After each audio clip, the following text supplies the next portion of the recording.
प्रिय दर्शकों, एक छोटे से गांव में बिरजू नामक एक मेहनती किसान रहता था।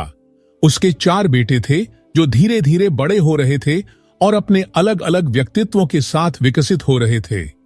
प्यारे दर्शकों, बिरजू के 3 बेटे बहुत बुद्धिमान और चतुर थे, लेकिन उसका छोटा बेटा बाकी तीनों से कम बुद्धिमान था।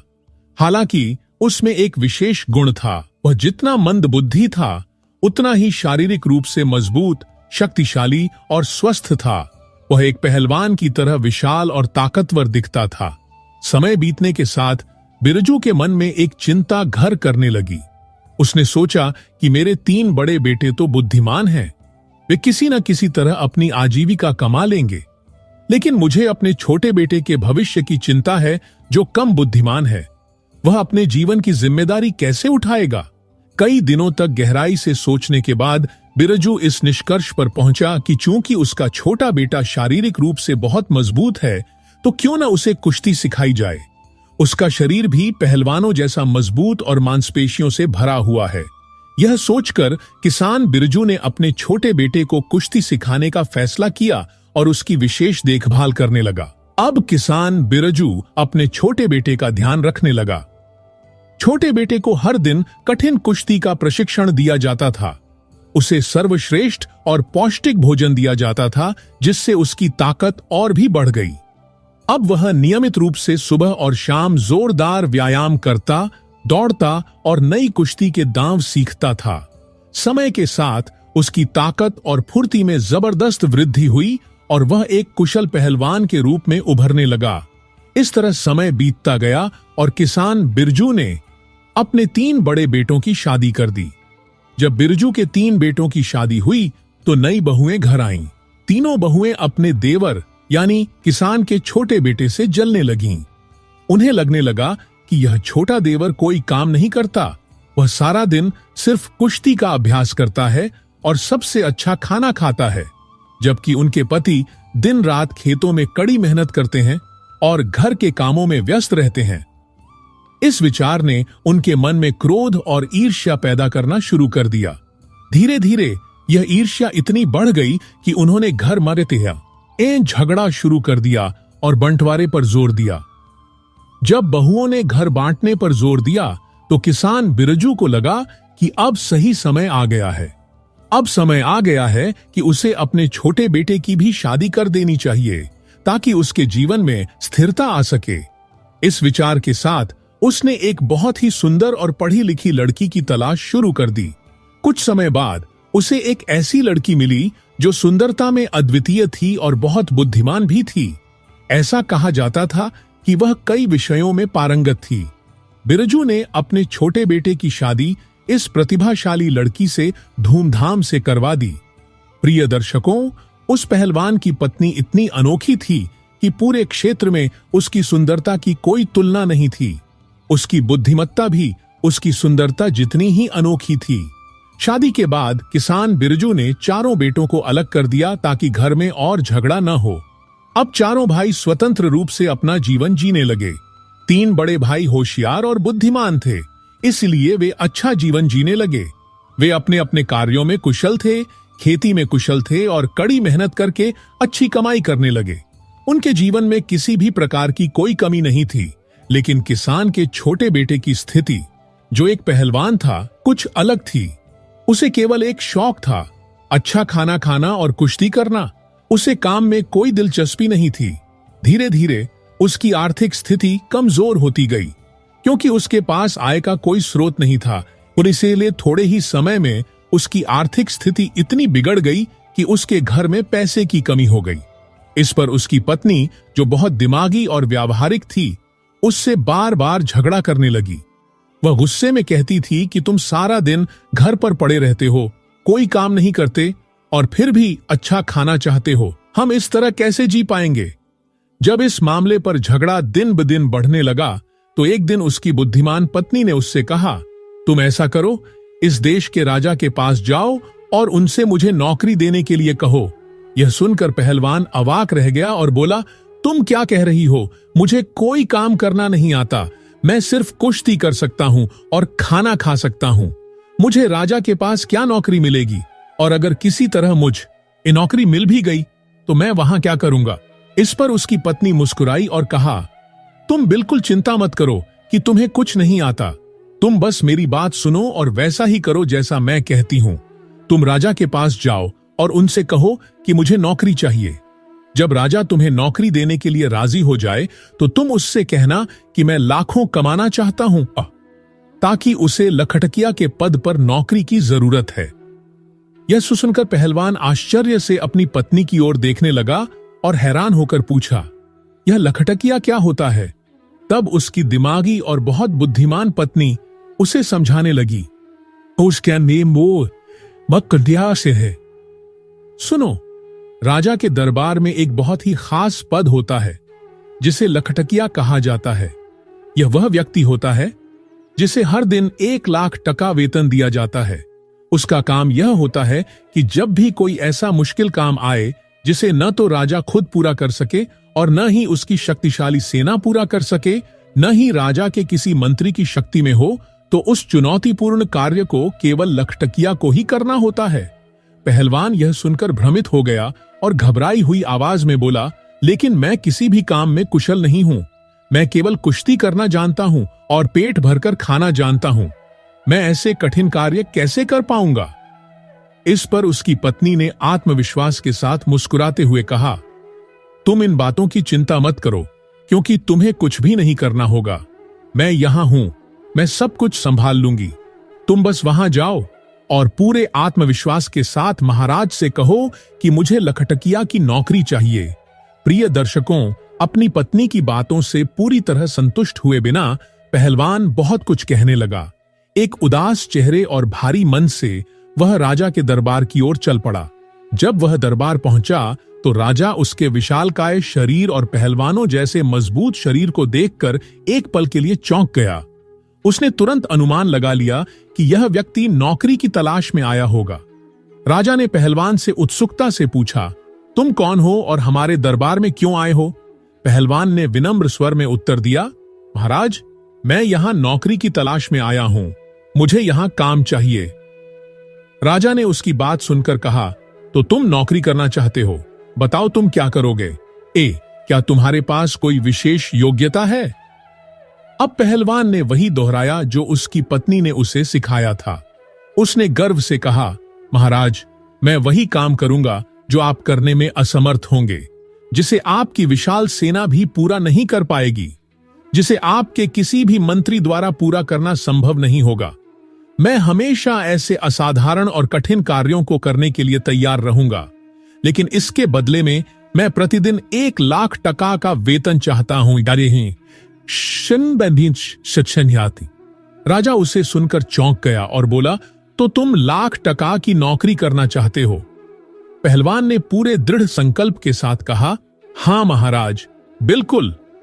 राजा इस विषय पर और चर्चा करना चाहता था, इसलिए उसने अपने मंत्रियों को बुलाया और कहा, देखो, क्या किसी राजा ने कभी अपने शासन में लखटकिया नियुक्त किया है?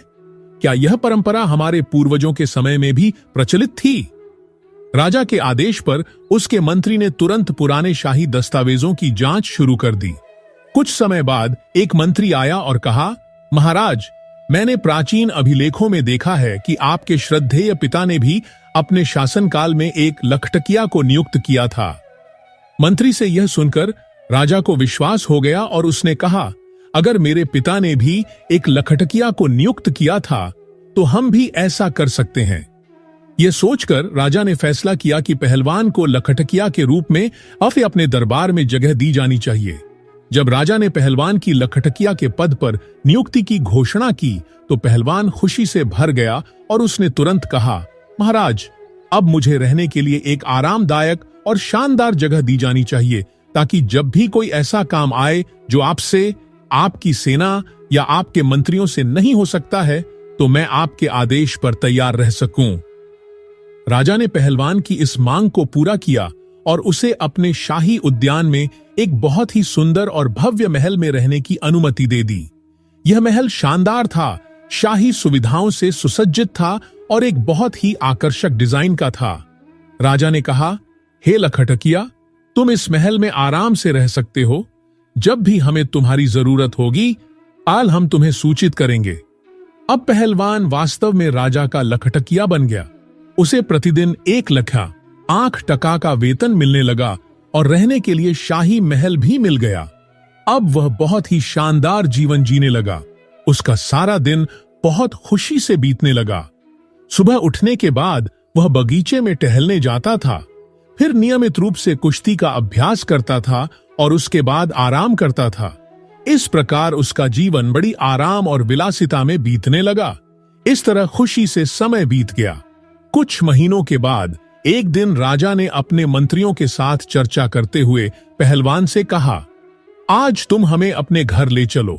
हम देखना चाहते हैं कि तुम किस तरह के घर में रहते थे और तुम्हारा परिवार कैसा है। पहलवान महाराज के इस आदेश को नहीं ठुकरा सका।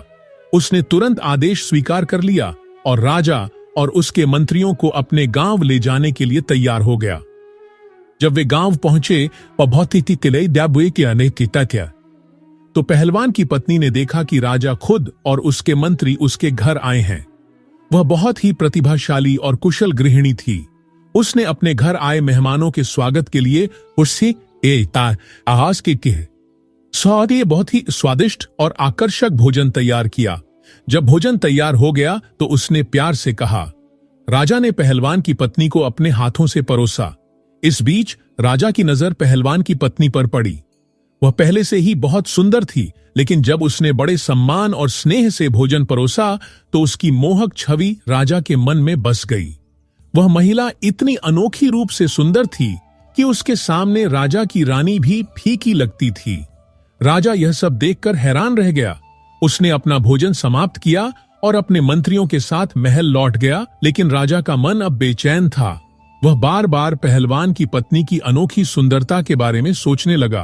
कुछ समय बाद राजा ने अपने मंत्री से कहा, मंत्री, क्या तुमने देखा कि पहलवान की पत्नी कितनी अविश्वसनीय रूप से सुंदर है? मेरी अपनी रानी भी उसकी सुंदरता के सामने कुछ नहीं है। मंत्री ने गहरी सांस ली और जवाब दिया, हाँ महाराज, मैंने भी देखा है। इसमें कोई शक नहीं कि वह बहुत सुंदर है, लेकिन यह भाग्य की बात है।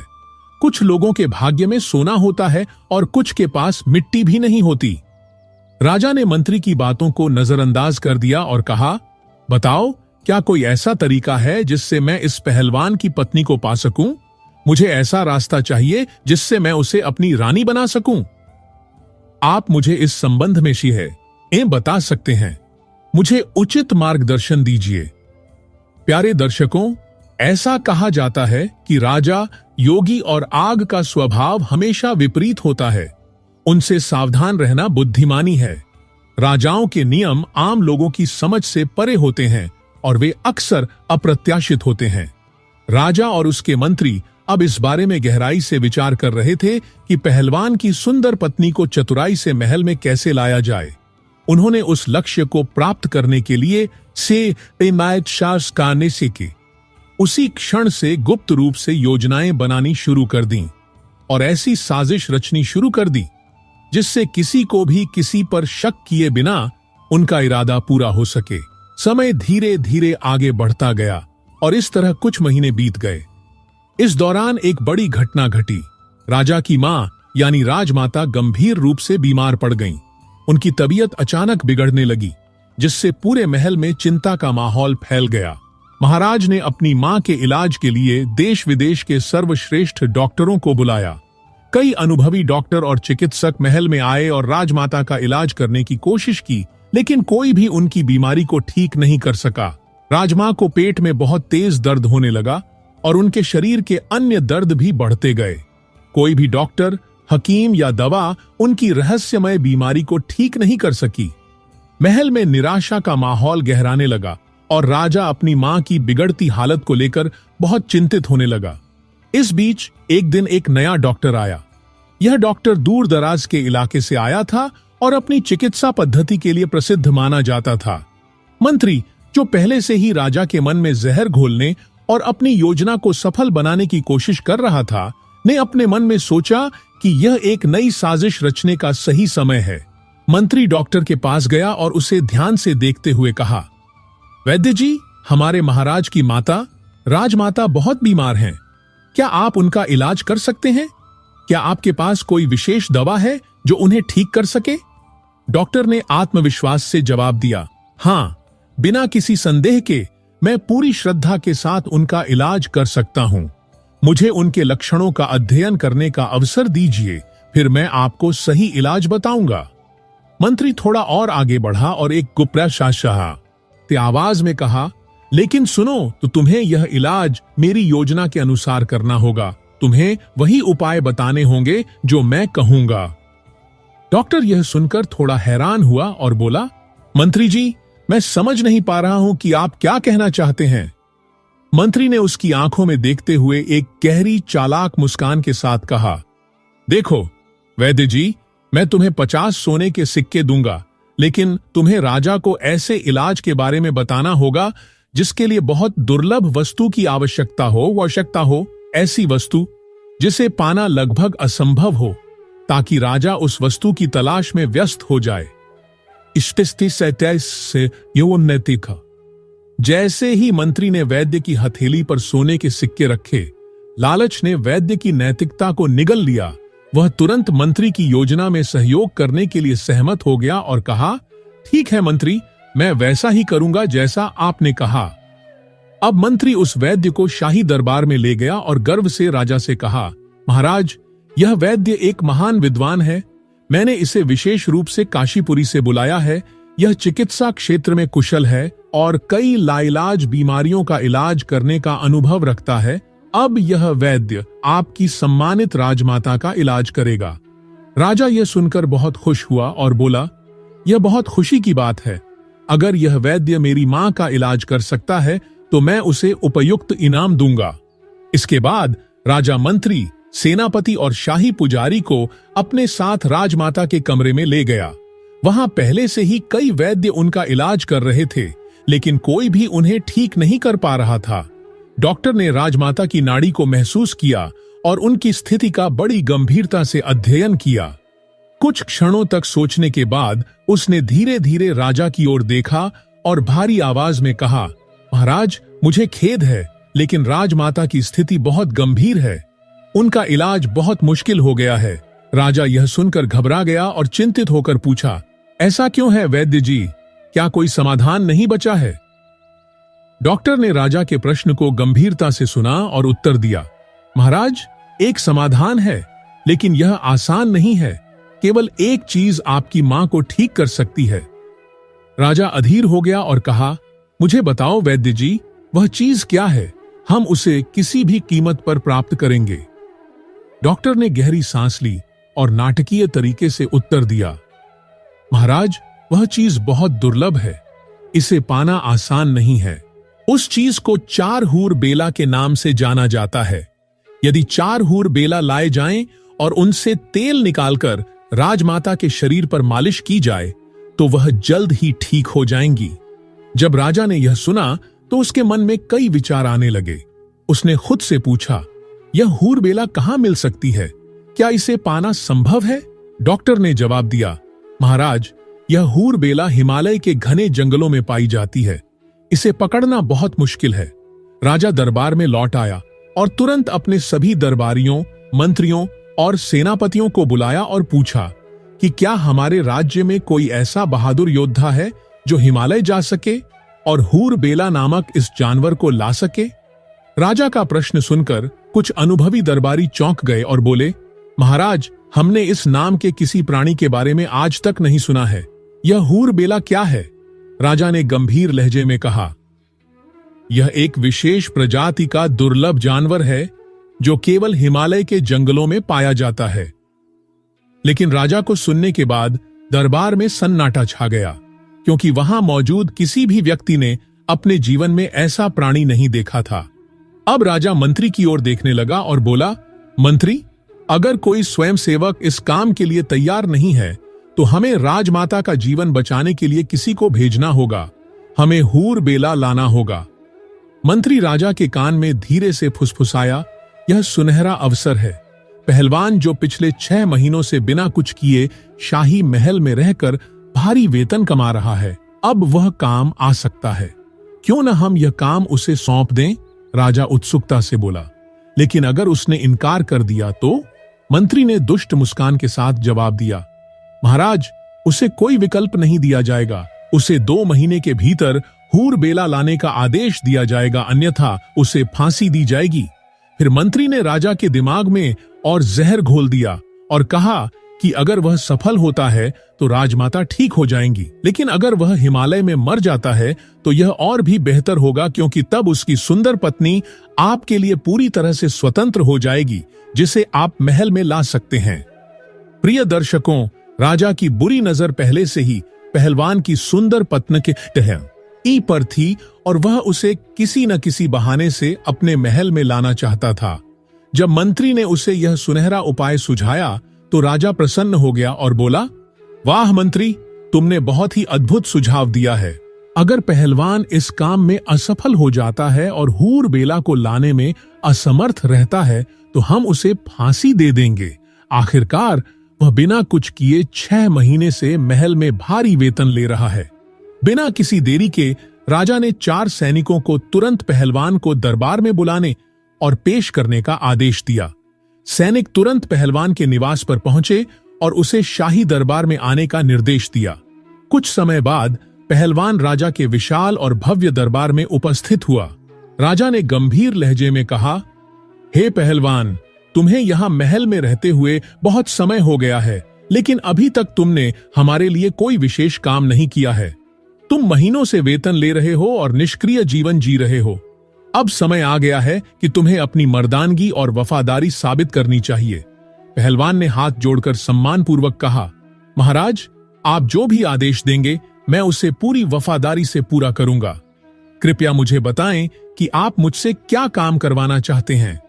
राजा ने थोड़ी गंभीरता से जवाब दिया, हमें 4 हूर बेला की बहुत आवश्यकता है। इन दुर्लभ जीवों का तेल निकालना होगा और राजमाता के शरीर पर मालिश करनी होगी ताकि उनकी बीमारी जल्दी ठीक हो सके। ये काम बहुत महत्वपूर्ण है और तुम्हें इसे पूरा करना होगा। राजा के शब्द सुनकर पहलवान का सिर संदेहास्पद हो गया। वह कुछ क्षणों के लिए गहरी सोच में डूब गया और फिर बोला, महाराज, कृपया मुझे क्षमा करें, लेकिन मैंने अपने जीवन में पहले कभी भी हूर बेला नामक किसी प्राणी का नाम नहीं सुना है। यह क्या है और यह कहां पाया जाता है? राजा ने आसानी से जवाब दिया, हम भी इसके बारे में ज्यादा नहीं जानते हैं, लेकिन हमें इसकी जरूरत है और तुम्हें इसे लाना होगा, चाहे किसी भी हालत में। कुछ देर सोचने के बाद उसने राजा से प्रार्थना की और कहा, महाराज, कृपया मुझे इस काम के लिए कुछ समय दीजिए ताकि मैं इस प्राणी के बारे में अधिक जानकारी प्राप्त कर सकूं। राजा ने उसे चेतावनी दी और कहा, तुम्हें केवल 1 महीने का समय दिया जाता है। यदि 1 महीने के भीतर तुम 4 हूर बेला को नहीं पकड़ते हो और उन्हें महल में नहीं लाते हो तो तुम्हें मौत की सजा दी जाएगी। राजा का यह कठोर आदेश सुनकर पहलवान न अंदर से डर गया और अपने मन में चिंता करने लगा।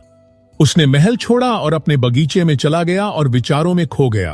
वह पहले से ही मंदबुद्धि था, इसलिए उसने सोचा, मुझे पहले कुछ समय शांति से बिताने दो। अगर यह प्राणी कहीं मिल जाता है तो हमारे पास 2 महीने का समय है। इस तरह विचारों में उलझकर 4 दिन बीत गए। दूसरी ओर महल में बैठे राजा, मंत्री और सेनापति सोचने लगे कि पहलवान अभी तक हूर बेला की खोज में नहीं निकला है। उन्होंने देखा कि वह 4 दिनों से अपने बगीचे में आराम से सो रहा है और कोई प्रयास नहीं कर रहा है।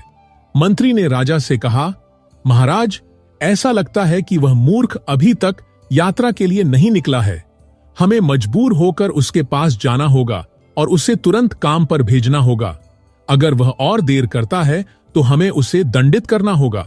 राजा ने मंत्री की बात सुनकर कहा, ठीक है, मैं खुद जाकर देखता हूं कि वह अभी तक क्यों नहीं गया है। यह सोचकर राजा खुद पहलवान के घर की ओर चल पड़ा। पहलवान ने अभी तक इस भयानक समस्या के बारे में अपनी पत्नी को नहीं बताया था, लेकिन पहलवान की पत्नी न केवल सुंदर थी बल्कि बहुत चालाक और बुद्धिमान भी थी। उसने पहले ही अपने आंगन में 100 फुट गहरा कुआं खुदवा लिया था और उसकी सतह को ढकने के लिए एक चारपाई बिछा दी थी। उसने कच्चे सूती धागों से यह चारपाई तैयार करवाई थी और उस पर एक सुंदर मखमली गद्दा बिछा दिया था ताकि वह पूरी तरह से मजबूत और आकर्षक लगे। जब राजा पहलवान के घर के दरवाजे पर पहुंचा तो उसने जोर से दरवाजा खटखटाया और आवाज लगाई। पहलवान की पत्नी दरवाजे पर आई और जब उसने राजा को अपने सामने खड़ा देखा तो उसने आश्चर्यचकित होने का नाटक किया और बहुत विनम्रता से कहा, महाराज, यह मेरे लिए बहुत सौभाग्य की बात है कि आप मेरे घर आए हैं। कृपया अंदर आएं। राजा खुशी से फूला नहीं समाया और गर्व से बोला, नहीं, मैं बाहर क्यों खड़ा रहूं, मैं तुम्हारे घर के अंदर आऊंगा। राजा घर में घुसा और पहलवान की पत्नी के बगल में खड़ा हो गया। वह सुंदरता देखकर मंत्रमुग्ध हो गया। उसने मीठी मीठी बातें करना शुरू कर दिया और कहा, ओ सुंदर महिला, मुझे ऐसा लगता है कि तुम्हारा पति तुम्हारी ठीक से देखभाल नहीं कर पा रहा है। आखिरकार वह एक साधारण व्यक्ति है जो महल में काम करता है। सोचो, अगर तुम मेरी रानी होती तो तुम्हारा जीवन कितना अद्भुत होता। तुम्हें किसी चीज की कमी नहीं होती। राजा की ये बातें सुनकर पहलवान की पत्नी तुरंत समझ गई कि राजा के इरादे भ्रष्ट हैं और वह उसे अपने महल में ले जाना चाहता है। अब उसने राजा को सबक सिखाने की योजना बनाई। उसने अपनी मीठी आवाज में कहा, महाराज, आप सच कह रहे हैं। वास्तव में मेरा पति मेरे योग्य नहीं है। अब मैंने फैसला किया है कि मैं उसे छोड़ दूंगी और आज से आपके साथ रहूंगी। राजा यह सुनकर बहुत खुश हो गया और गर्व से मुस्कुराने लगा। पहलवान की पत्नी ने और भी अधिक चालाकी दिखाई और राजा को पूरी तरह से अपने जाल में फंसा लिया। उसने राजा से कहा, महाराज, अंदर आएं और इस सुंदर चारपाई पर आराम करें। मैं आपके लिए एक विशेष व्यंजन बनाऊंगी और लाऊंगी। राजा बहुत खुश हुआ और बिना किसी संदेह के चारपाई पर बैठ गया। जैसे ही उसने अपने पूरे शरीर का वजन चारपाई पर डाला, उसे कच्चे धागों से बने गांठ का दर्द महसूस हुआ। चारपाई टूट गई और वह सीधे गहरे कुएं में जा गिरा। प्यारे दर्शकों, राजा कुएं के ठंडे अंधेरे में गिरते ही डर और पछतावे से भर गया। उसने सोचा, मैंने क्या कर दिया? अब मैं पूरी तरह से फंस गया हूं। इस स्थिति से निकलना असंभव लगता है। दूसरी ओर पहलवान की पत्नी के चेहरे पर विजयी मुस्कान थी, जबकि पहलवान खुद बिना किसी चिंता के अपना समय बिता रहा था। जब सुबह हुई तो पहलवान की चतुर पत्नी ने अपने बड़े देवर और उसके सभी बेटों को बुलाया। वे सभी परिवार के मजबूत युवा थे। उसने उनसे कहा कि मैं तुम्हें 2 सोने के सिक्के दूंगी, लेकिन बदले में तुम्हें एक महत्वपूर्ण काम करना होगा। हमारे कुएं में गिरे हुए व्यक्ति को बाहर निकालो और फिर वह करो जो मैं कहती हूं। पहलवान के परिवार के युवा तुरंत काम पर लग गए और कुएं में रस्सी फेंककर राजा को बाहर निकाल लिया। जैसे ही राजा बाहर आया, पहलवान की पत्नी ने कठोर आवाज में आदेश दिया, अब इसे मजबूत रस्सियों से बांधो और इसके शरीर पर 50 कोड़े मारो, ताकि इसे अपने कार्यों के सच्चे मूल्य का एहसास हो। राजा की हालत देखकर किसी को भी तरस नहीं आया, क्योंकि उसका इरादा बुरा था। उसे कोड़े मारे गए, जिससे वह दर्द से कराह उठा। फिर पहलवान की पत्नी ने उसे वापस कुएं में डालने का आदेश दिया। राजा को फिर से कुएं में फेंक दिया गया, लेकिन यह सुनिश्चित करने के लिए कि वह पूरी तरह से मर न जाए, पहलवान की पत्नी ने एक बर्तन में पानी और 2 रोटियां कुएं में डाल दीं।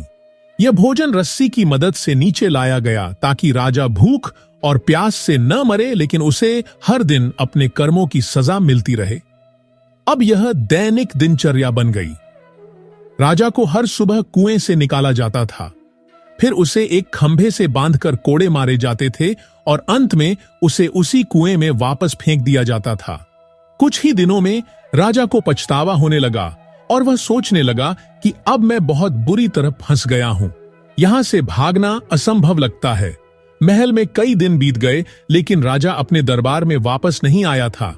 जब राजा के मंत्री ने देखा कि महाराज काफी समय से अनुपस्थित हैं, तो वह चिंतित हो गया। उसने सोचा कि राजा कुछ दिन पहले पहलवान की पत्नी के घर गया था, लेकिन तब से वापस नहीं आया है।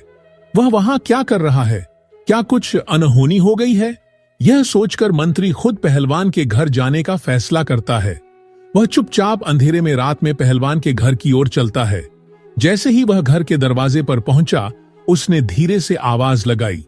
कुछ समय बाद दरवाजा खुलता है और पहलवान की पत्नी बाहर आती है। जैसे ही वह मंत्री को दरवाजे पर खड़ा देखती है, वह आश्चर्यचकित होने का नाटक करती है।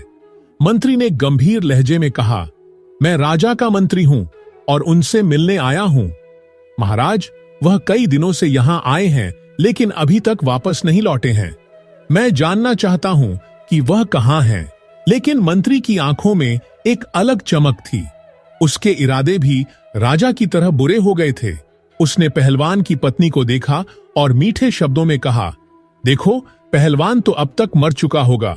वह हिमालय के घने जंगलों में चला गया है जहां से जिंदा वापस आना संभव नहीं है। तुम यहां कब तक अकेली रहोगी? मैं तुम्हें अपने साथ महल में ले जाऊंगा जहां तुम्हें एक रानी जैसा सम्मान मिलेगा। पहलवान की पत्नी तुरंत मंत्री की सच्चाई समझ गई। उसने सोचा कि यह भी राजा की तरह चालाक निकला। अब इसे भी उसी कुएं में भेजना होगा।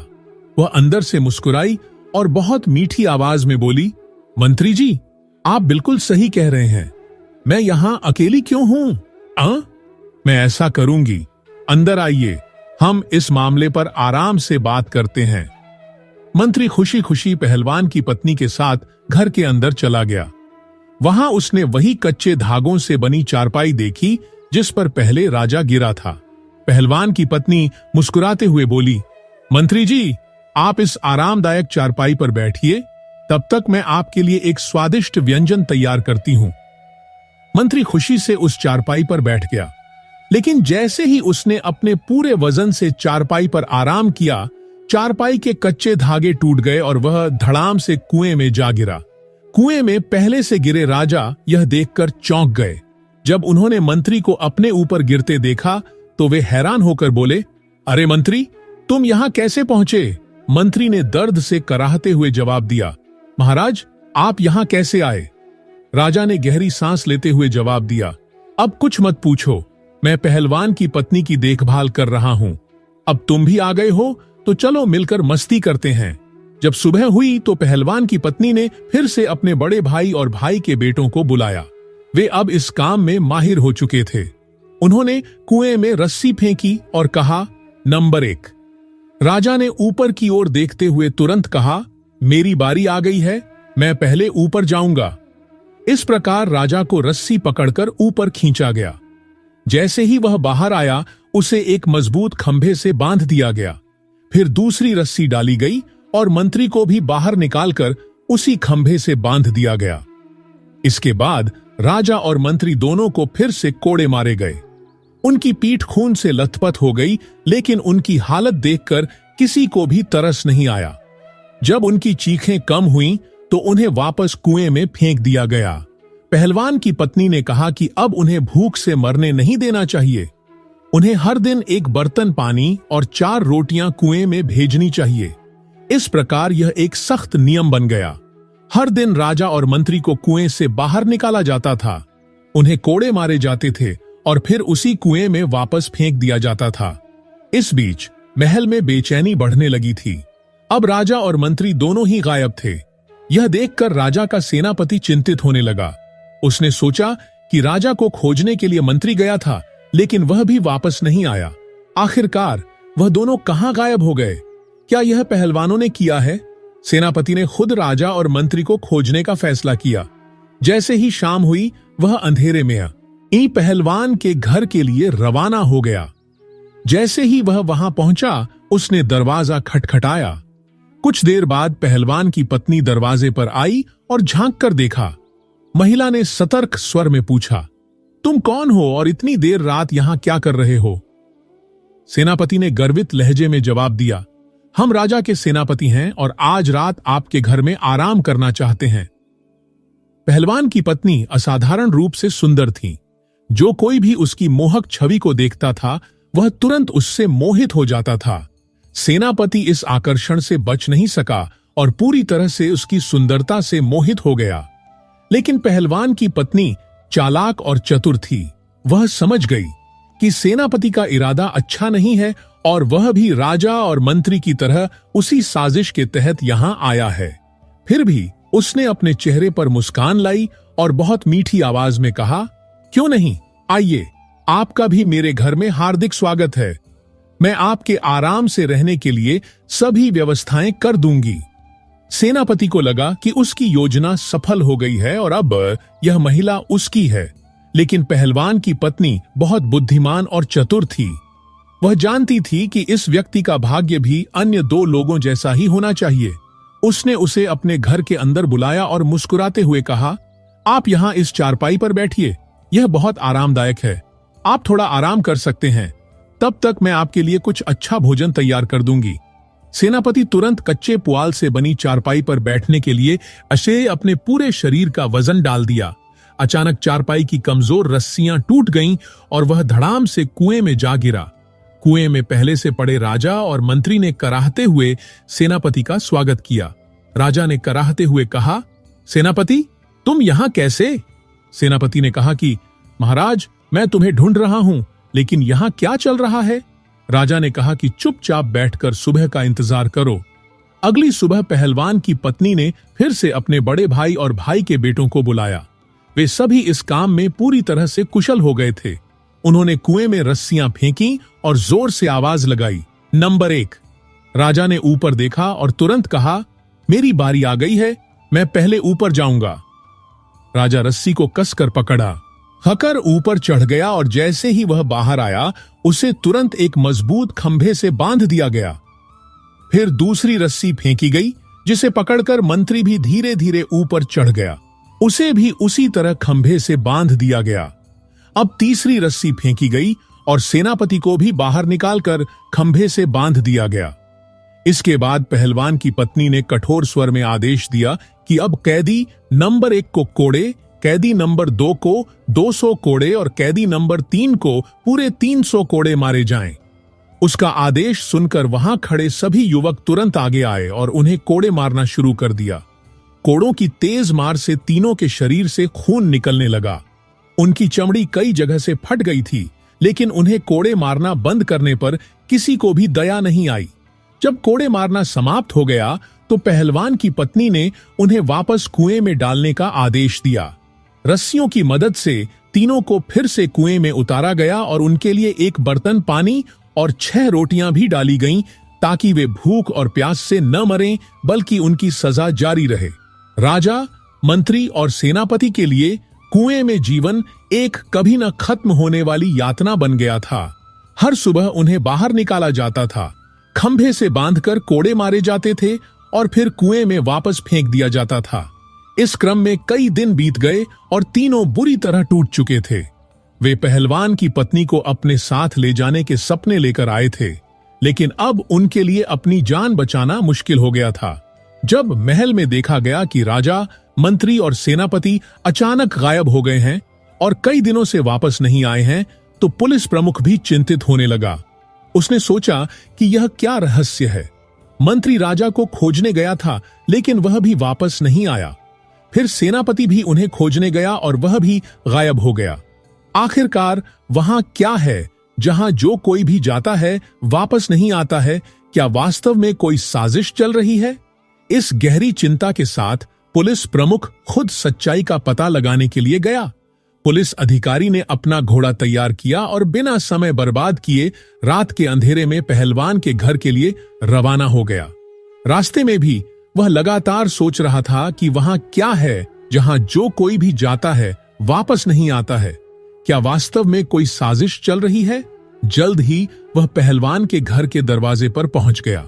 उसने जोर से दरवाजा खटखटाया और आवाज लगाई।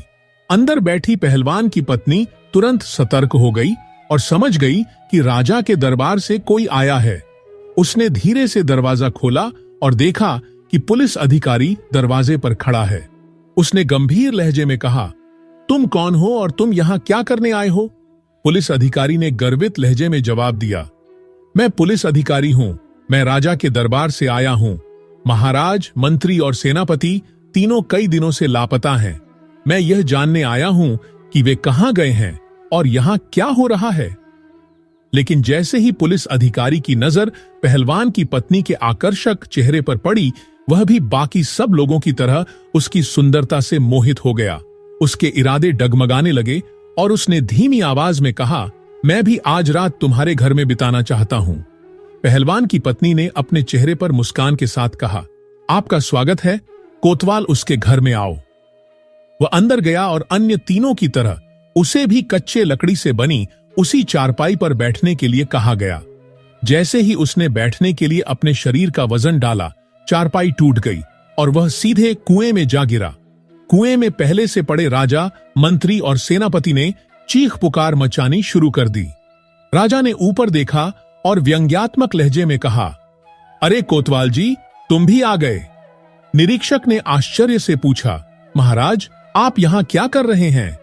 राजा ने गहरी सांस लेते हुए जवाब दिया, देखो सुबह यहां क्या होता है। निरीक्षक ने चिंतित स्वर में पूछा, महाराज क्या होगा? राजा ने थकी हुई आवाज में कहा, सुबह देखना, अभी के लिए आराम से सो जाओ, क्योंकि अब यह तुम्हारा भाग्य है। जैसे ही सुबह हुई, पहलवान की पत्नी ने फिर से अपने भाई और भाई के बेटों को बुलाया।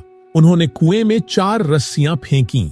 एक एक करके राजा, मंत्री, सेनापति और पुलिस प्रमुख को बाहर निकाला गया और इस बार सभी को 50 कोड़े मारे गए। प्यारे दर्शकों, इसके बाद सभी चारों व्यक्तियों को रस्सियों की मदद से फिर से कुएं में उतारा गया और उनके लिए एक बड़ा बर्तन पानी और 8 मोटी रोटियां भोजन और पेय के रूप में डाली गईं। अब यह पहलवान की पत्नी के लिए दैनिक दिनचर्या बन गई थी। यह एक नियम बन गया था कि वह हर रोज अपने बड़े भाई के बेटों और भाई के बेटों को बुलाएगी और उन्हें इन कैदियों को बाहर निकालने का आदेश देगी। फिर उनमें से प्रत्येक को 50 कोड़े मारे जाएंगे और फिर उसी रस्सियों की मदद से उन्हें फिर से कुएं में उतारा जाएगा। समय बीतता गया और इन कठोर सजाओं के कारण राजा, मंत्री, सेनापति और पुलिस प्रमुख की शारीरिक स्थिति धीरे धीरे बिगड़ने लगी। लंबे समय तक कुएं में रहने के बाद वे बीमार पड़ गए। अब राजा भी चिंतित हो गया। उसने अपने मन में सोचना शुरू कर दिया कि इस जगह से भागने का रास्ता कैसे खोजा जाए। यह दर्द हर दिन असहनीय होता जा रहा था और अब वह अंदर से बहुत दुखी और निराश हो गया था। दूसरी ओर पहलवान भी बहुत चिंतित था। वह लगातार अपने मन में सोच रहा था कि उसे हूर बेला कहां से लानी चाहिए। अगर वह इन चारों हूर बेला को राजा के सामने पेश नहीं कर पाया तो निश्चित रूप से राजा उसे फांसी दे देगा। यह विचार उसके मन में घूमता रहा और अंत में उसने फैसला किया कि वह अपनी पत्नी के पास जाएगा और इस समस्या का समाधान पूछेगा। शायद उसकी पत्नी कोई ऐसा समाधान सुझा सके जिससे वह इस जगह से बच सके। पहलवान कठिन संकट से बाहर निकलने के लिए निराश और चिंतित हृदय के साथ अपने घर पहुंचा। जब उसकी पत्नी ने अपने पति का उदास और मुरझाया हुआ चेहरा देखा तो वह तुरंत समझ गई कि कोई गंभीर समस्या उत्पन्न हो गई है। उसने प्यार से कहा, क्या बात है, तुम्हारा चेहरा इतना उदास और मुरझाया हुआ क्यों दिख रहा है? क्या कोई समस्या आ गई है? पहलवान ने गहरी सांस लेते हुए कहा, अब मेरी मौत निश्चित है। राजा ने फैसला कर लिया है कि वह मुझे फांसी देगा। यह सुनकर उसकी पत्नी चौंक गई। उसने तुरंत पूछा, लेकिन राजा तुम्हें फांसी क्यों देने जा रहा है? तुमने क्या गलत किया है? पहलवान ने भारी आवाज में जवाब दिया, राजा ने मुझे ऐसा काम करने के लिए कहा है जिसे पूरा करना मेरी क्षमता से बाहर है। यह मेरे लिए एक असंभव काम है। उसकी चिंता को कम करने के लिए पहलवान की पत्नी ने लापरवाही से कहा, अरे मुझे बताओ, राजा ने तुम्हें क्या काम सौंपा है जिसके कारण तुम इतने परेशान और निराश हो रहे हो? पहलवान ने अपनी पत्नी को विस्तार से सब कुछ बताया। उसने कहा, महाराज ने मुझे 4 हूर बेला लाने के लिए कहा है। वे हूर बेला हिमालय के घने जंगलों में पाए जाते हैं। राजा उन हूर बेला से तेल निकालना चाहते हैं ताकि राजा राजमाता की मालिश कर सकें, क्योंकि वह बहुत बीमार हैं। यह सुनकर पहलवान की पत्नी थोड़ा मुस्कुराई और बोली, मैं पहले से ही डर गई थी कि पता नहीं क्या बड़ी मुसीबत आ गई है। ये हूर बेला हमारे आसपास के जंगलों में बहुतायत में पाए जाते हैं। चिंता मत करो, मैं उन्हें अपने बच्चों से पकड़वा लूंगी। तब तक तुम 4-5 दिनों के लिए अपने ससुराल चले जाओ। उन्होंने भी तुम्हें बुलाया है। पहलवान बुद्धिमान था, इसलिए वह अपने दिल में खुश हो गया और सोचने लगा कि उसकी चालाक पत्नी उसकी समस्या का समाधान कर देगी। यह सोचकर वह शांत हो गया और अपनी पत्नी की सलाह पर अपने ससुराल चला गया। यहाँ पहलवान की पत्नी ने अपने बड़े भाई के बेटों और देवर के बेटों को बुलाया और उन्हें बड़ी मात्रा में पंखों की व्यवस्था करने का आदेश दिया। जितने भी पक्षी, कबूतर, मोर और अन्य पक्षियों के पंख मिल सकें, उन्हें इकट्ठा करो और इस कमरे को भर दो। छोटे बच्चे जो पहलवान के बड़े भाई और देवर के बेटे थे, पूरी मेहनत से काम करने लगे। सिर्फ 2 दिनों के भीतर उन्होंने एक बड़े कमरे को पूरी तरह से रंगीन पंखों से भर दिया। तीसरे दिन पहलवान की पत्नी ने फिर से उन बच्चों को बुलाया और कहा कि अब हमें 2 क्विंटल तारकोल की व्यवस्था करनी होगी। बच्चों ने पूरी लगन से कोशिश की और जल्द ही 2 क्विंटल तारकोल की व्यवस्था कर ली। इसके बाद बड़े बर्तनों में तारकोल भरा गया और उसे अच्छी तरह गर्म किया गया। जब वह पूरी तरह से पिघल गया और तरल रूप में बदल गया तो उसे ठंडा होने के लिए रख दिया गया। ठंडा होने के बाद उसे एक विशाल पैन में संग्रहित किया गया। अब योजना को क्रियान्वित करने का समय आ गया था। कुएं में एक रस्सी फेंकी गई और पहलवान की पत्नी ने आवाज लगाई, कैदी नंबर 1। जब कुएं में नीचे बैठे राजा ने ऊपर से आवाज सुनी तो वह चौंक गया। उसने सोचा, ओह, आज तो मुझे दोपहर में ही बुला लिया गया। हर रोज मुझे सुबह पीटा जाता था, लेकिन यह समय अलग है। क्या आज मुझे फिर से पीटा जाएगा? चुपचाप बिना किसी विरोध के राजा धीरे धीरे रस्सी पकड़कर ऊपर चढ़ गया।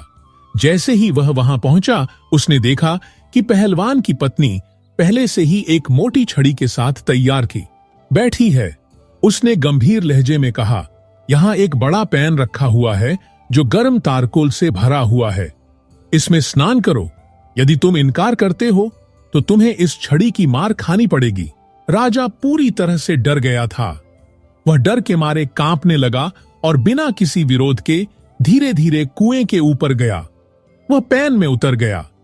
जैसे ही वह बाहर आया, उसका पूरा शरीर काले चिपचिपे पदार्थ से ढक गया। पहलवान की पत्नी ने उसे क्रूर मुस्कान के साथ देखा और उसे इस कमरे में जाने और आराम से लेटने का आदेश दिया। राजा को उसी कमरे में भेज दिया गया जो पहले से ही हजारों पंखों से भरा हुआ था। जैसे ही राजा अंदर गया और लेट गया, पक्षियों के वे रंगीन पंख उसके शरीर से चिपकने लगे। कुछ ही क्षणों में जब राजा फिर से बाहर आया तो उसका पूरा शरीर पंखों से ढका हुआ था। अब वह एक अजीब पक्षी की तरह दिख रहा था। इसके बाद राजा को एक मजबूत लोहे की खूंटी से बांध दिया गया। इसके बाद पहलवान की पत्नी ने कुएं में एक और रस्सी डाली और आवाज लगाई, कैदी नंबर 2। मंत्री नीचे बैठे थे। उसने सोचा कि अब मेरी बारी है। राजा साहब तो अभी तक नीचे नहीं आए हैं। शायद उन्हें रिहा कर दिया गया है। ऐसा लगता है कि आज हम सभी को रिहा किया जा रहा है। यह सोचते हुए मंत्री खुशी खुशी रस्सी पकड़कर ऊपर चढ़ने लगा। लेकिन वह नहीं जानता था कि उसके साथ भी वही होने वाला है जो राजा के साथ हुआ था। इसलिए अपनी जान बचाने के उद्देश्य से मंत्री ने जल्दी से रस्सी पकड़ी और कुएं से बाहर निकल आया। जैसे ही वह ऊपर पहुंचा, उसकी नजर रस्सी पर पड़ी। पहलवान की पत्नी उसके सामने बैठी थी और उसके हाथ में पहले से ही एक मोटी छड़ी तैयार थी। इससे पहले कि मंत्री कुछ समझ पाता, पहलवान की पत्नी ने कठोर आवाज में आदेश दिया, आओ और इस कड़ाही में स्नान करो। बेचारा मंत्री डर गया और हाथ जोड़कर गिड़गिड़ाने लगा, कृपया मुझे छोड़ दो, मैं यह स्नान नहीं कर सकता। लेकिन उसकी प्रार्थना का उस कठोर हृदय वाली महिला पर कोई असर नहीं हुआ। उसने जबरदस्ती दोनों हाथों से मंत्री को पकड़ा और उसे जोर से धक्का दिया, जिससे मंत्री सीधा गर्म और गाढ़े तारकोल से भरे उस कड़ाही में जा गिरा। जैसे ही मंत्री का शरीर उसमें घुसा, वह पूरी तरह से काला और चिपचिपा हो गया, काला चमकदार हो गया और वह एक अजीब आकार का दिखने लगा। इसके बाद मंत्री को भी उसी कमरे में धकेल दिया गया जिसमें पहले से ही अनगिनत रंगीन पक्षियों के पंख बिहा खड़े हुए थे। पहलवान की पत्नी ने कठोर आवाज में आदेश दिया, जाओ और उस कमरे में लेट जाओ।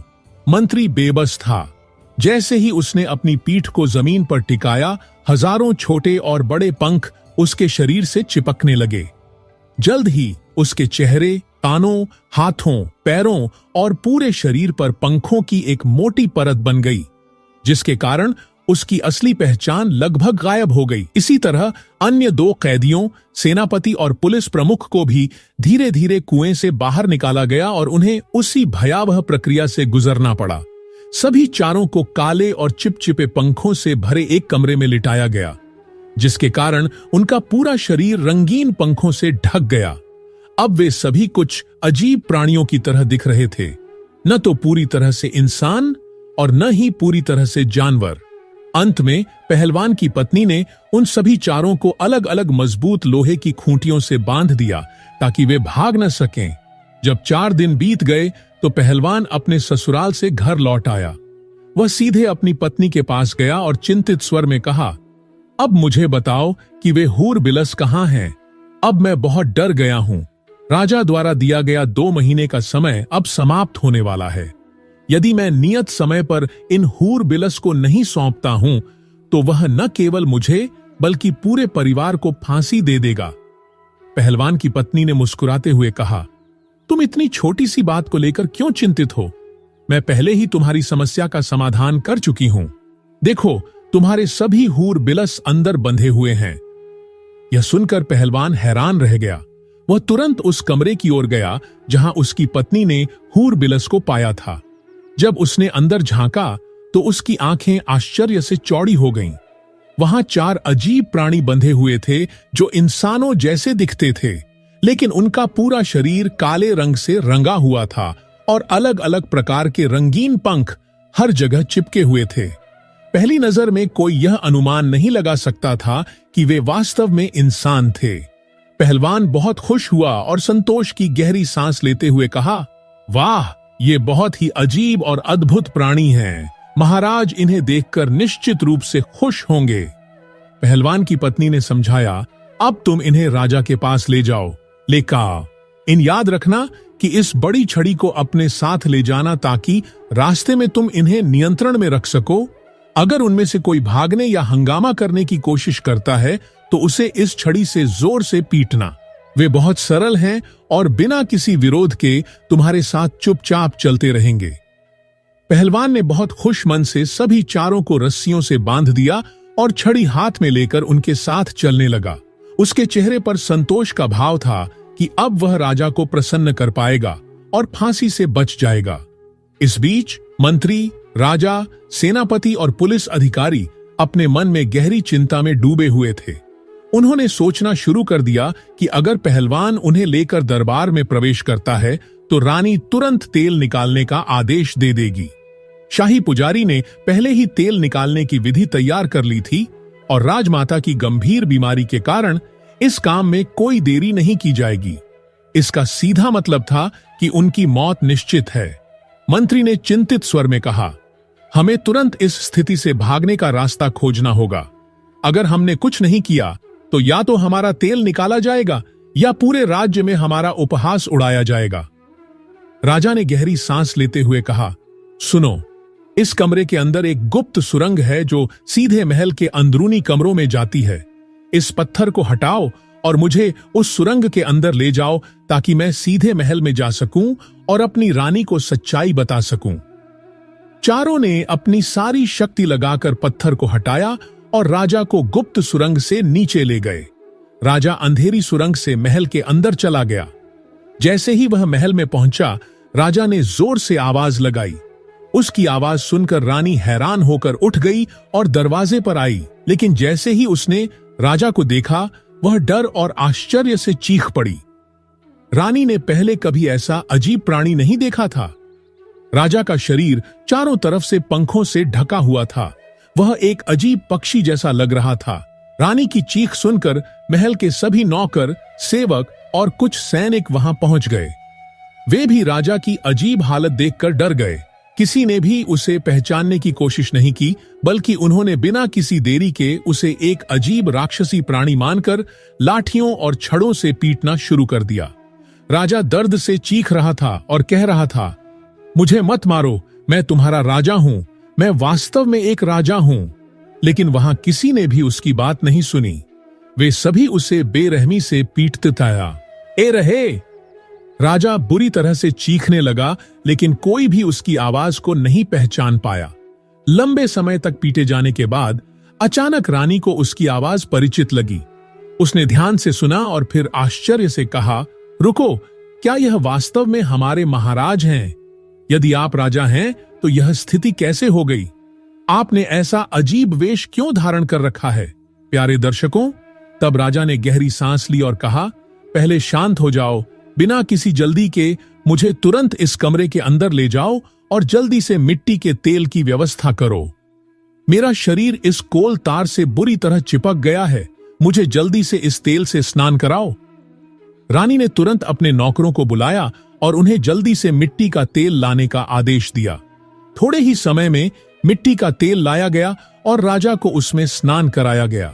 जैसे ही तेल को राजा के शरीर पर डाला गया और उसे अच्छी तरह से साफ किया गया, उसके पूरे शरीर से चिपका हुआ काला और चिपचिपा कोल तार धीरे धीरे निकलने लगा।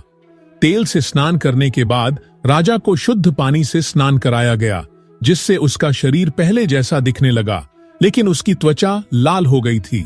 चाबुक के गहरे निशान उसके पूरे शरीर पर उभर आए थे, जो पिछली रात उसे मिली गंभीर पिटाई की गवाही दे रहे थे। अब राजा को राहत मिली।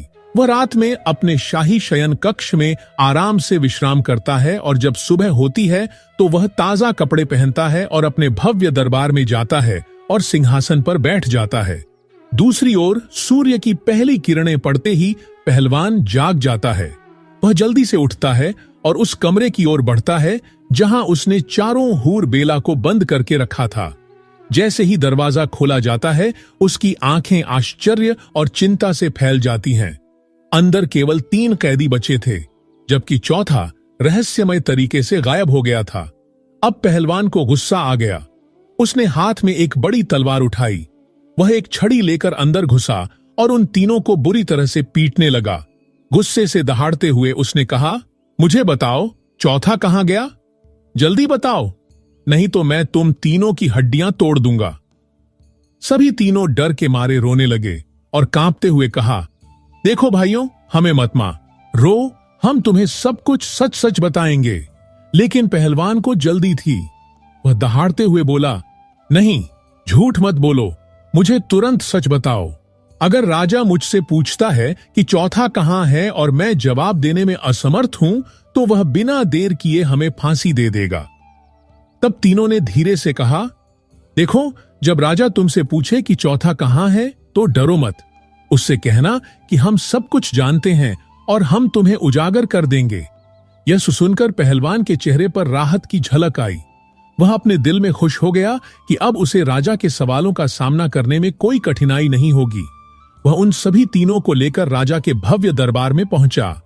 जैसे ही पहलवान ने उन तीनों नायकों को दरबार में प्रस्तुत किया, पूरे महल में सनसनी फैल गई। दरबार में मौजूद सभी मंत्री, सैनिक और दरबारी उन अजीब प्राणियों को देखकर दंग रह गए। कुछ देर के लिए सन्नाटा छाया रहा, फिर पूरे दरबार में हंसी गूंज उठी। हर कोई हंस हंस कर लोटपोट हो रहा था। लोग कहने लगे, ओह, ये बहुत अजीब जानवर हैं। हमने अपने पूरे जीवन में ऐसे प्राणी कभी नहीं देखे। आखिरकार ये किस प्रजाति के जानवर हैं? जैसे ही राजा ने उन तीनों को देखा, उसे संदेह हुआ। वह क्रोधित हो गया और पहलवान से कहा, पहलवान, मैंने तुमसे 4 सिक्के मांगे थे, लेकिन ये केवल 3 हैं। चौथा कहां है? यदि तुम सही जवाब नहीं देते हो तो मैं तुम्हें अभी फांसी दे दूंगा। अब पहलवान बिल्कुल नहीं डरा। वह खड़ा हो गया और राजा की आंखों में आंखें डालकर कहा, महाराज, ज्यादा मत बोलो। यदि तुम मुझसे बहुत अधिक प्रश्न पूछते हो तो मैं तुम्हें पूरी तरह से उजागर कर दूंगा। मैं दरबार में बैठे सभी लोगों को तुम्हारे सभी रहस्य बता दूंगा। पहलवान के शब्द सुनकर राजा का चेहरा पीला पड़ गया। उसे यह समझने में देर नहीं लगी कि पहलवान को सब कुछ पता चल गया है। अगर उसने सभी को सच्चाई बता दी तो राजा का सम्मान मिट्टी में मिल जाएगा और वह शाही महल में किसी को भी अपना चेहरा नहीं दिखा पाएगा। प्यारे दर्शकों, अपनी स्थिति को भांपते हुए राजा ने चुपचाप और बिना कोई और प्रश्न पूछे उन तीनों को फांसी पर लटका दिया। उसने उन्हें अपनी हिरासत में ले लिया। किसी को कुछ बताए बिना उसने गुप्त रूप से उन्हें उनके घरों में भेज दिया और उन्हें तुरंत जाकर स्नान करने और खुद को पूरी तरह से साफ करने का आदेश दिया। सभी तीनों अपने घरों में लौट आए और मिट्टी के तेल से स्नान किया और अपने शरीर को कोल तार और पंखों से मुक्त कर लिया। जैसे ही वे पूरी तरह से साफ हो गए, उन्होंने शाही कपड़े पहने और अपनी वास्तविक पहचान में लौट आए। अब सभी चारों अकेले बैठ गए और गंभीरता से सोचने लगे। उनमें से एक ने गहरी सांस ली और कहा, भाइयों, अगर हमने पहलवान की पत्नी को पाने की इच्छा न की होती तो शायद हमें इस अपमानजनक स्थिति से नहीं गुजरना पड़ता। हमारी शर्म और हालत हमारे अपने लालच और दुष्कर्म का परिणाम है। दूसरे ने कहा, अब हम यह रहस्य किसी को नहीं बता सकते। यदि हम पहलवान और उसकी पत्नी से बदला लेने की कोशिश करते हैं तो वे यह पूरी कहानी रानी और शहर के लोगों को बता देंगे, जिसके कारण हम और भी बदनाम हो जाएंगे। इसलिए हमारे लिए सबसे अच्छा यही है कि हम इस रहस्य को हमेशा के लिए छिपा कर रखें। इस प्रकार उन सभी चारों ने कोई बदला नहीं लिया और उस अपमानजनक घटना को हमेशा के लिए भूल गए। दूसरी ओर पहलवान अपने जीवन से संतुष्ट था। वह खुशी खुशी राजा के दरबार में काम करता रहा और सुखमय जीवन जीने लगा। प्यारे दर्शकों, इस कहानी का मुख्य उद्देश्य यह है कि हमें कभी भी अन्य लोगों की महिलाओं और धन पर बुरी नजर नहीं डालनी चाहिए। जो लोग लालच के कारण ऐसा करने की कोशिश करते हैं वे अंततः मानवीय पीड़ा और भयानक मुसीबतों के शिकार हो जाते हैं। पुरानी कहावत भी कहती है कि 4 प्रकार के लोग हमेशा दूसरों की महिलाओं और धन पर बुरी नजर डालते हैं। 1. वे जो अत्यधिक कामुक और लालची होते हैं। 2. जिन्होंने कभी शास्त्रों को पढ़ा या सुना नहीं है। 3. जो अपने जीवन में किसी को भी आदर्श मानने योग्य नहीं मानते हैं। 4. जिनका मन चंचल होता है, जो भगवान से नहीं डरते और जो पशु प्रवृत्तियों से पीड़ित होते हैं। इसलिए एक बुद्धिमान व्यक्ति को इन बुरी आदतों से बचना चाहिए और हमेशा धर्म और नैतिकता के मार्ग पर चलना चाहिए, अन्यथा उसे अनावश्यक परेशानियों का सामना करना पड़ेगा। मित्रों, एक छोटे से गांव में रामू नाम का एक युवक रहता था। वह देखने में सुंदर और शारीरिक रूप से मजबूत था, लेकिन उसका मन हमेशा अस्थिर रहता था और उसकी इच्छाएं कभी शांत नहीं होती थीं। रामू हमेशा दूसरों के धन और महिलाओं पर रब बुरी नजर रखता था। गांव के लोगों ने उसे कई बार समझाया, लेकिन उस पर कोई असर नहीं हुआ। गांव में एक धनी व्यापारी रहता था जिसका नाम था श्याम। श्याम की एक सुंदर पत्नी थी जिसका नाम था राधा। रामू राधा की सुंदरता पर मोहित हो गया और उसे पाने के लिए बेताब हो गया। उसने श्याम के धन को भी हड़पने की योजना बनाई। एक दिन रामू ने श्याम को जंगल में अकेला पा लिया। उसने श्याम पर हमला कर दिया और उसका सारा धन लूट लिया। श्याम बुरी तरह घायल हो गया, लेकिन वह किसी तरह गांव वापस पहुंचने में सफल रहा। उसने गांव के लोगों को रामू के बारे में बताया। गांव के लोग रामू से बहुत क्रोधित हुए। उन्होंने उसे पकड़ लिया और उसे गांव से निकाल दिया। रामू जंगल में भटकने लगा। उसे खाने के लिए कुछ नहीं मिला और वह बहुत कमजोर हो गया।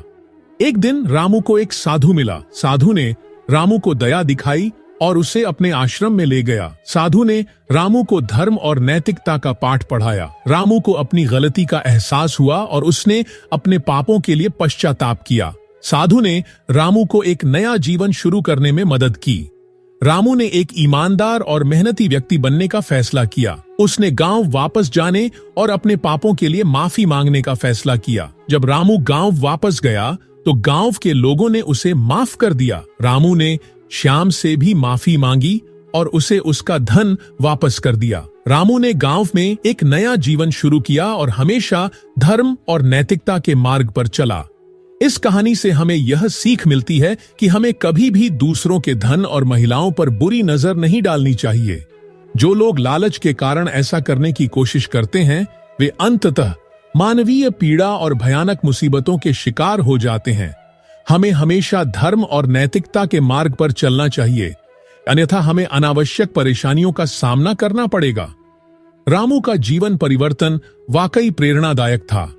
गांव में वापस आने के बाद उसने सबसे पहले श्याम के पास जाकर अपनी गलती के लिए माफी मांगी। श्याम का हृदय विशाल था। उसने रामू को माफ कर दिया और उससे लूटा हुआ धन भी वापस लेने से इनकार कर दिया। श्याम ने कहा, रामू, तुमने अपनी गलती का एहसास कर लिया है, यही सबसे बड़ी बात है। ये धन अब तुम्हारा है, इसे ईमानदारी से कमाया हुआ समझो और सही कार्यों में उपयोग करके। रामू ने श्याम के दयालु स्वभाव को देखकर लज्जा से सिर झुका लिया। उसने उस धन से गांव में एक छोटा सा भोजनालय खोला, जहां वह गरीबों और जरूरतमंदों को मुफ्त में भोजन कराता था। उसकी ईमानदारी और सेवा भाव देखकर गांव के लोग बहुत प्रभावित हुए। धीरे धीरे रामू का भोजनालय प्रसिद्ध हो गया और दूर दूर से लोग वहां भोजन करने आने लगे। उसने जो धन कमाया उससे गांव में एक छोटा सा स्कूल भी बनवाया, जहां गरीब बच्चे मुफ्त में शिक्षा प्राप्त कर सकते थे। एक दिन जब रामू स्कूल के बच्चों को पढ़ा रहा था, तो उसने देखा कि एक बूढ़ा आदमी लाठी के सहारे धीरे धीरे उसकी ओर बढ़ रहा है। रामू ने तुरंत बच्चों को छुट्टी दी और उस बूढ़े आदमी के पास गया। बूढ़ा आदमी कोई और नहीं बल्कि वही साधु था जिसने उसे जंगल में आश्रय दिया था। रामू ने साधु के चरण छुए और उन्हें अपने भोजनालय में ले गया। साधु ने रामू को आशीर्वाद दिया और कहा, रामू, मैंने तुम्हें हमेशा सही रास्ते पर चलते हुए देखने की कामना की थी। आज तुम एक सच्चे इंसान बन गए हो। तुम्हारा यह सेवा भाव और गरीबों के प्रति दयालुता देखकर मेरा हृदय गदगद हो गया है। रामू ने साधु को धन्यवाद दिया और कहा, यह सब आपकी ही प्रेरणा का फल है गुरुजी। आपने मुझे अंधकार से निकालकर प्रकाश की ओर ले गए। उस दिन से रामू ने साधु को अपने साथ रहने के लिए कहा। साधु गांव में ही रहने लगे और रामू के कार्यों में मार्गदर्शन करते रहे। रामू का जीवन एक उदाहरण बन गया, जिसने दिखाया कि एक बुरा इंसान भी अपनी गलतियों को सुधारकर एक बेहतर जीवन जी सकता है। रामू की कहानी गांव-गांव तक फैल गई और लोगों को प्रेरणा देने लगी। लोग समझने लगे कि लालच और बुरी नजर का परिणाम हमेशा दुखद होता है, जबकि धर्म और नैतिकता का मार्ग हमेशा सुख और शांति की ओर ले जाता है। इस कहानी का अंत सुखद था, लेकिन यह हमें याद दिलाता है कि हमें हमेशा अपने मन को शुद्ध रखना चाहिए और दूसरों के प्रति दयालु और सहानुभूतिपूर्ण रहना चाहिए। वर्षों बीत गए। रामू अब बूढ़ा हो चला था, पर उसकी आंखों में आज भी वही चमक थी जो कभी पश्चाताप के बाद जागी थी। उसका भोजनालय आज भी चल रहा था और अब उसे उसके पोते पोतियां चलाते थे। रामू बस शांत बैठकर लोगों को देखता, मुस्कुराता और उन्हें आशीर्वाद देता। गांव में अब खुशहाली थी, क्योंकि रामू ने वहां प्रेम और सहानुभूति का बीज बोया था। एक दिन रामू अपनी झोपड़ी के बाहर बैठा सूरज को डूबते हुए देख रहा था। हवा में हल्की ठंडक थी और पक्षी अपने घोंसलों की ओर लौट रहे थे। तभी उसे अपनी पीठ पर किसी की छुआन महसूस हुई। उसने पीछे मुड़कर देखा तो पाया कि उसका सबसे छोटा पोता कृष्णा खड़ा है। कृष्णा ने कहा, दादाजी, मुझे एक कहानी सुनाइए ना। वही कहानी जो आपने मुझे पहली बार सुनाई थी जब मैं बहुत छोटा था। रामू मुस्कुराया और कृष्णा को अपनी गोद में बैठा लिया। उसने कहा, कौन सी कहानी कृष्णा? मेरी तो बहुत सारी कहानियां हैं। कृष्णा ने कहा, वही कहानी जिसमें आप एक बुरे आदमी थे जो दूसरों की धन दौलत पर बुरी नजर रखता था। फिर आप साधु से मिले और आपने अपना जीवन बदल दिया। रामू हंसा और उसने कृष्णा को वही कहानी सुनाई, लेकिन इस बार कहानी सुनाते हुए उसकी आंखों में आंसू थे। आंसू पश्चाताप के नहीं, बल्कि कृतज्ञता के थे। कहानी खत्म होने के बाद कृष्णा ने पूछा, दादाजी, क्या सच में आप इतने बुरे थे? रामू ने कहा, हां कृष्णा, मैं बहुत बुरा था। मैंने बहुत गलत काम किए थे, लेकिन मैंने अपनी गलती का एहसास किया और मैंने अपने जीवन को बदलने का फैसला किया। और देखो, आज मैं तुम्हारे सामने बैठा हूं, एक खुशहाल और संतुष्ट इंसान। कृष्णा ने कहा, मुझे गर्व है कि आप मेरे दादाजी हैं। रामू ने कृष्णा को गले लगाया और कहा, मुझे भी तुम पर गर्व है कृष्णा। तुम एक अच्छे इंसान हो और मुझे पता है कि तुम हमेशा सही रास्ते पर चलोगे। उसी रात रामू ने अपनी अंतिम सांस ली। उसका शरीर शांत हो गया, लेकिन उसकी आत्मा हमेशा के लिए गांव में बस गई। गांव के लोगों ने उसका अंतिम संस्कार पूरे सम्मान के साथ किया। उन्होंने रामू को एक संत के रूप में याद किया, जिसने उन्हें सिखाया कि कैसे गलतियों से सीखा जा सकता है और कैसे एक बेहतर इंसान बना जा सकता है। रामू की कहानी आज भी गांव में सुनाई जाती है और यह हमेशा लोगों को प्रेरणा देती रहेगी कि हमें कभी भी उम्मीद नहीं छोड़नी चाहिए और हमेशा अपने जीवन को बेहतर बनाने की कोशिश करते रहना चाहिए। हमें कभी भी दूसरों के धन और महिलाओं पर बुरी नजर नहीं डालनी चाहिए और हमेशा धर्म और नैतिकता के मार्ग पर चलना चाहिए। यही जीवन का सच्चा सार है। एक छोटे से गांव में, जहां सदियों से रूढ़िवादी परंपराएं हावी थीं, ज्योति नाम की एक लड़की रहती थी। ज्योति का सपना था कि वह गांव की लड़कियों के लिए एक स्कूल खोले जहां वे पढ़ लिख सकें और अपने सपनों को पूरा कर सकें। लेकिन गांव के लोग, खासकर पुरुष, इस विचार के सख्त खिलाफ थे। उनका मानना था कि लड़कियों का काम सिर्फ घर संभालना और बच्चे पैदा करना है। ज्योति ने हार नहीं मानी। वह जानती थी कि शिक्षा ही वह कुंजी है जो उसकी गांव की लड़कियों को गरीबी और पिछड़ेपन से बाहर निकाल सकती है। उसने गांव के हर घर में जाकर लोगों को समझाया, अपनी बात रखी। कई लोगों ने उसे ताने मारे, उसका मजाक उड़ाया, लेकिन ज्योति दृढ़ रही। एक दिन गांव के मुखिया ने ज्योति को अपने घर बुलाया। ज्योति डर गई, क्योंकि वह जानती थी कि मुखिया उसके विचारों के सबसे बड़े विरोधी हैं। मुखिया ने ज्योति से कहा, तुम एक जिद्दी लड़की हो, लेकिन मैं तुम्हारी लगन और हिम्मत से प्रभावित हूं। मैं तुम्हें स्कूल खोलने में मदद करूंगा। ज्योति की खुशी का ठिकाना नहीं रहा। मुखिया ने गांव के लोगों को इकट्ठा किया और ज्योति के स्कूल के बारे में बताया। कुछ लोग अब भी विरोध कर रहे थे, लेकिन मुखिया के समर्थन के बाद धीरे धीरे वे भी मान गए। ज्योति ने गांव के पुराने पंचायत घर में स्कूल खोला। शुरुआत में सिर्फ कुछ ही लड़कियां आईं, लेकिन धीरे धीरे लड़कियों की संख्या बढ़ने लगी। ज्योति ने लड़कियों को पढ़ना लिखना सिखाया, उन्हें आत्मनिर्भर बनने के लिए प्रेरित किया। कुछ सालों में ज्योति का स्कूल गांव की लड़कियों के लिए उम्मीद की किरण बन गया। स्कूल से पढ़ी हुई कई लड़कियां आगे चलकर डॉक्टर, इंजीनियर और शिक्षक बनी। उन्होंने न केवल अपने परिवारों को गरीबी से बाहर निकाला, बल्कि गांव के विकास में भी महत्वपूर्ण योगदान दिया। एक दिन ज्योति को राष्ट्रीय पुरस्कार से सम्मानित किया गया। पुरस्कार लेते समय ज्योति ने कहा, यह पुरस्कार मेरा नहीं, बल्कि उन सभी लड़कियों का है जिन्होंने शिक्षा के लिए संघर्ष किया। मैं उन सभी लोगों को धन्यवाद देती हूं जिन्होंने मेरा साथ दिया और मुझे अपने सपनों को पूरा करने में मदद की। ज्योति की कहानी हमें सिखाती है कि अगर हम अपने सपनों पर विश्वास रखें और कड़ी मेहनत करें, तो हम किसी भी मुश्किल को पार कर सकते हैं। महिलाओं की शिक्षा और सशक्तिकरण न केवल महिलाओं के लिए, बल्कि पूरे समाज के लिए जरूरी है। ज्योति की तरह में भी महिलाओं का सम्मान करना चाहिए और उन्हें अपने सपनों को पूरा करने में मदद करनी चाहिए, क्योंकि जब महिलाएं आगे बढ़ेंगी, तभी हमारा समाज आगे बढ़ेगा।